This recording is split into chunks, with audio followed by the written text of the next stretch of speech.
Fuad, ada nama Gibran didorong, kemudian juga nama Yusril Iza Mahendra. Kenapa sih Gibran ini yang disebut? Apa yang mau didapat di sini? Oke, jadi yang pertama tentu saya bicara Profesor Yusril Iza Mahendra, ya kebetulan memang ketum kami. Ya kalau memang kita lihat ya artinya tidak salah lah bahwa calon ini kalau Ya, jika cawapres kita tahu beliau kan mumpuni seorang tokoh, apalagi pakar hukum tata negara, barangkali bisa merapikan menata negara ini kembali seperti seharusnya kan seperti itu. Dan dengan pengalaman beliau 2 kali jadi menteri, juga memang tokoh politik juga gitu. oke, Itu yang kita rasakan walaupun kita tahu memang PBB ini yang masalahnya memang tidak punya oke, suara. oke.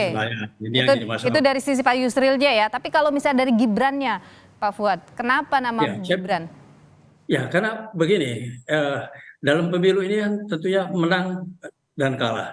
Tentunya menang ini kan diharapkan pada semua calon capres ya.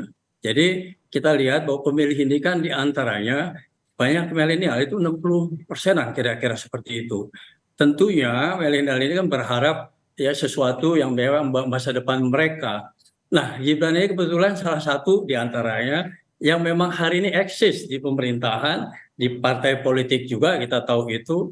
Dan beliau hari ini jadi wali kota, kita lihat semua berjalan dengan baik, cukup mumpuni lah ya di situ. Dan lalu kalau kita lihat juga track record beliau ini dan yang selama ini mungkin belum ada hal yang negatif, jadi cukup bersih lah kalau kita lihat. Dan tentunya ini harapan bagi milenial ya, Oke, sama mereka dan penuh harapan. Dan rasanya ini kalau memang terjadi, ini sangat mungkin melihat suara yang cukup banyak. oke, Jadi itu salah satu faktor. Dan oke. partai ini kan bagaimana caranya menang, baru kemudian bagaimana menata negara ini kan kira-kira Oke. seperti itu. Tapi Pak Fuad, banyak anggapan kemudian menilai bahwa statement ini muncul untuk agar PBB bisa dapat efek ekor jas begitu. Bagaimana?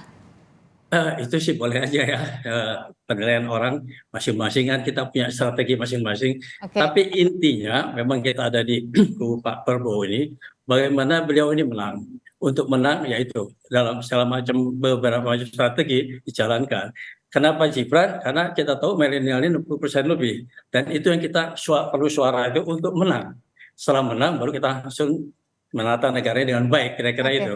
oke. Tapi tidak bisa dipungkiri juga ya kalau misalnya bawa nama Presiden Jokowi, anaknya begitu, ya efek elektoral bisa didapat juga oleh PBB gitu ya Pak Fuad ya.